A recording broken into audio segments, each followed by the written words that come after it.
मैं डॉक्टर देवेंद्र कुमार मिश्र, सहायक professor GLS college Majhauliya, west Champaran, department of history. कल हड़प्पा सभ्यता के विषय में आप लोगों से मैंने चर्चा किया था और उससे आगे उसकी नगरीय व्यवस्था, सामाजिक व्यवस्था, आर्थिक व्यवस्था, इन सारी बातों पर आज आप लोगों से मैं चर्चा विस्तार पूर्वक करूँगा। जहाँ तक हड़प्पा सभ्यता की जो विस्तार हुआ था वो काफ़ी व्यापक था। उत्तर आपको वो पंजाब, सिंध, बलूचिस्तान, गुजरात, राजस्थान, मेरठ, यहाँ तक उसका हुआ था। उसका जो भवन का निर्माण होता था योजनाबद्ध तरीके से होता, इस पर भी मैंने बात किया था।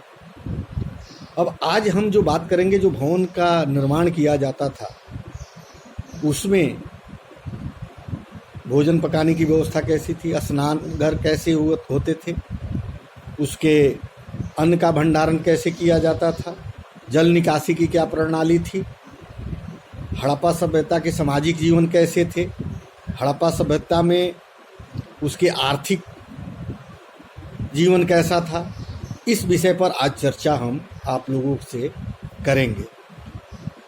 हड़प्पा सभ्यता में स्नान घर जो बनता था वो काफ़ी विशाल बनता था। विशाल स्नानागार का निर्माण उसमें किया जाता था। उसकी लंबाई चौड़ाई काफ़ी बड़ी होती थी। मोहनजोदड़ो में उत्खनन से एक विशाल स्नानागार मिला है जो अत्यंत ही भव्य है। जो खुदाई हुई है उस खुदाई में जो हमें प्राप्त हुआ है उसमें यह जानकारी मिली है कि हड़प्पा सभ्यता में जो स्नानागार बनता था वो काफ़ी विशाल बनता था, बड़ा बनता था। स्नान कुंड से बाहर जल निकासी की उत्तम व्यवस्था रहती थी।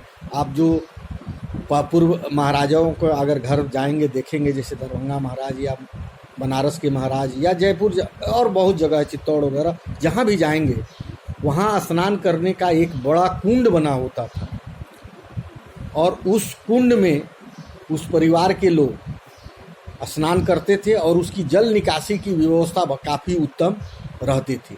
समय समय पर जलाशय की सफाई की जाती थी। जो जल में स्नान किया जाता था उस जलाशय का समय समय पर सफाई किया जाता था। स्नानागार के निर्माण के लिए उच्च कोटि की सामग्री को ही प्रयोग किया जाता था। बहुत उत्तम क्वालिटी की वस्तु उसमें लगाई जाती थी। इस कारण आज भी 5000 वर्ष के बीत जाने के बाद भी उसका अस्तित्व आज के डेट में भी विद्यमान है।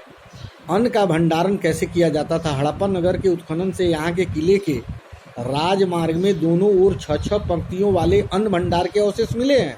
कितने? 6-6 पंक्तियों वाले अन्न भंडारण का अवशेष मिले हैं। अन्न भंडारण की लंबाई 18 मीटर एवं चौड़ाई 7 मीटर थी। इसका मुख्य द्वार नदी ओर खुलता था। क्यों? क्योंकि नदी के द्वारा ही व्यापार किया जाता था। जहाज ही एकमात्र उस समय व्यापार का साधन था। इस मुख्य द्वार की नदी की ओर खुलने का कारण यही था। ऐसा लगता था कि जल मार्ग से अन्न लाकर यहाँ एकत्रित किया जाता था। संभवतः उस समय इस प्रकार के विशाल अन्न भंडारण की राजकीय कोषागार के मुख्य रूप में था। जल निकासी की जो प्रणाली थी सिंधु घाटी सभ्यता में, वो जल निकास की योजना अत्यधिक उच्च कोटि की थी। नगर में नालियों का जाल बिछा हुआ था। काफ़ी नाली का प्रयोग किया जाता था जो शहर के जितने भी पानी हो उसको बाहर निकाला जा सके। मकानों की नालियों के सड़कों एवं गलियों की नालियों से मिल जाती थी। नालियों को ईंटों और पत्थरों से ढकने की भी व्यवस्था थी। ऊपर से उसको कवर किया जाता था कि नालियाँ भरे नहीं। इन्हें साफ करने के स्थान पर गड्ढे या नलकूप बने हुए रहते थे। बीच बीच में हौज बनाया जाता था जिससे इसके कचरे को बाहर निकाला जा सके। इस मलकूपों में कूड़ा करकट जमा हो जाता था और नालियों का प्रवाह अवरुद्ध नहीं होता था और नालियों के मोड़ों को संगम पर ईंटों का प्रयोग किया जाता था। हड़प्पा सभ्यता के जो सामाजिक जीवन थे वो कैसी थी? हड़प्पा जैसी विकसित सभ्यता का मजबूत कृषि ढांचे पर ही पनप सकती थी। हड़प्पा के किसान नगर के दीवारों के समीप नदी के पास मैदान में रहा करते थे। यह शिल्पकारों, व्यापारियों, अन्य शहरों में रहने वालों के लिए अतिरिक्त अन्न पैदा करते थे। यहीं जो अन्न पैदा होता था उसको शहर में ले जाया जाता था, जिससे शहर के लोगों का भोजन और जीवन यापन सुचारू रूप से हो सकता था। कृषि के अलावा ये लोग बहुत सी अन्य कलाओं में भी विशेष रूप से निपुण थे। घरों के आकारों में भिन्नता को देखते हुए कुछ विद्वानों का मत है कि हड़प्पा सभ्यता जो थी वो कई वर्गों में बटी हुई थी। वहाँ उस समय का जो भोजन था, हड़प्पा समय के लोग भोजन के रूप में क्या चीज़ का उपयोग करते थे? विशेष रूप से गेहूँ, चावल, तिल, मटर आदि का उपयोग करते थे। लोग मांसाहारी भी थे। विभिन्न जानवरों का शिकार जंगलों में किया करते थे। फलों का प्रयोग भी करते थे। खुदाई से बहुत सारे ऐसे बर्तन मिले हैं जिसके आकार एवं प्रकार से खाद्य एवं पेय सामग्रियों की विविधता का हमें पता चलता है। पीसने के लिए उस समय चक्की का भी प्रयोग किया जाता था। खुदाई के अवशेषों से ये पता चला है कि उस समय चक्की का प्रयोग किया जाता था। उस समय के जो लोग क्या पहनावा करते थे, उन लोगों का वस्त्रों का क्या था? सिंधु घाटी के निवासियों के वेशभूषा के संबंध में कहा जाता है कि महिलाएं घाघरा, साड़ी एवं पुरुष धोती और पगड़ी का प्रयोग करते थे। स्वयं हाथ से धागा बुनकर उस समय लोग वस्त्र बनाया करते थे। उस समय के नारी आभूषण जो पहनती थी, सौंदर्य का जो प्रसाधन था, स्त्री पुरुष दोनों को आभूषण धारण करने थे। उस समय कुंडल वगैरह का प्रयोग पुरुष भी किया करते थे। आभूषणों में हर कंगन, अंगूठी, कर्णफूल, भूजबंद, हंसुली, कड़े, करघनी, पायजेब आदि विशेष उल्लेखनीय है। कई लड़ीवाली, करघनी और हार भी मिले हैं।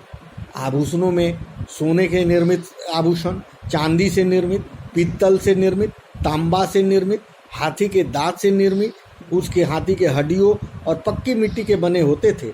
अमीर बहुमूल्य धातुओं के जवाहरात के आभूषण धारण करते थे। जो लोग धनी थे, जो लोग अमीर थे, जो राजा महाराजा थे, वो काफ़ी मूल्यवान वस्तुओं और जवाहरातों का उपयोग करते थे। स्त्री पुरुष दोनों श्रृंगार प्रेमी थे। क्या थे? स्त्रियां तो श्रृंगार करती हैं, लेकिन उस सभ्यता में पुरुष भी कई तरह से श्रृंगार किया करते थे। हाथी के दांत की कंघी, आईना का प्रयोग करते थे। केश विन्यास उत्तम प्रकार का था। खुदाई से काजल लगाने की, होठों को रंगने की भी छोटे छोटे पात्र प्राप्त हुए हैं, जिससे उस समय लोग काजल का प्रयोग करते थे। सिंधु घाटी सभ्यता में मनोरंजन के क्या साधन थे? सिंधु घाटी सभ्यता के लोग मनोरंजन के लिए विविध कलाओं का प्रयोग करते थे। जानवरों की दौड़ होती थी। आपको पता है कि उस समय घोड़ों की दौड़, हाथियों की दौड़, उस समय लोग शतरंज खेलते थे। नृत्यांगना की मूर्ति हमें हड़प्पा संस्कृति में मिली है, जिससे ये पता चलता है उस समय नाच गाने का भी प्रचलन होगा। मिट्टी एवं पत्थर के पासे भी मिले हैं। सिंधु घाटी सभ्यता के लोगों का भवन निर्माण करने की अद्भुत कला थी। विशाल अन्न भंडार, जल निकासी व्यवस्था, सड़क व्यवस्था देखकर उनकी तकनीकी ज्ञान बहुत रहा होगा, ऐसा आज के लोग अनुमान लगाते हैं। वे मिश्रित धातु बनाना जानते थे। उनकी मूर्तियां एवं आभूषण बहुत खूबसूरत होते थे और उनके कलाकृति का नमूना आज भी हमें देखने को मिलता है। इस काल में शवों को जमीन में दफनाया जाता था। क्या किया जाता था? शवों को जमीन में दफनाया जाता था। शवों के साथ पूरा पाषाण काल के समान भोजन, हथियार, गृह पात्र, अन्य उपयोगी वस्तुएं भी साथ में उसके साथ दफना दी जाती थी। मृतकों की कब्रों के ऊपर से बड़े बड़े पत्थर भी रख दिए जाते थे, जिनको रखने का मुख्य उद्देश्य मृतकों को सम्मान देना था। कुछ स्थलों में शवों को जलाने की भी प्रथा भी प्रचलन हो गया था। उस समय ये दफनाने के साथ साथ शवों को जलाने की भी व्यवस्था या प्रथा का प्रचलन उस समय था। जब शव जल जाता था तो उसकी राख की मिट्टी के बने घड़ों में रखकर सम्मान के साथ जमीन में पुनः गाड़ दिया जाता था। सिंधु घाटी सभ्यता में निवासी विभिन्न औषधियों से परिचित थे तथा हिरण, बारहसिंगे के सिंगों के, नीम के पत्तियों को एवं शिलाजीत के औषधि की तरह प्रयोग करते थे।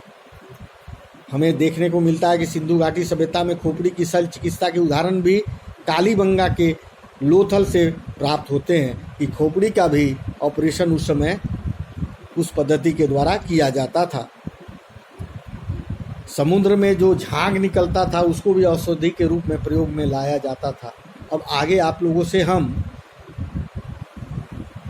अगले जो व्याख्यान होगा उसमें हड़प्पा के आर्थिक जीवन पर आप लोगों से चर्चा करेंगे और आप लोगों से पूर्ण रूप से वो आर्थिक जीवन उन लोगों की कैसी थी इस पर संक्षेप में आप लोगों से हम वार्ता करेंगे और उन लोगों का व्यापार की क्या व्यवस्था थी इन सारी बातों पर बात करेंगे। तब तक के लिए धन्यवाद।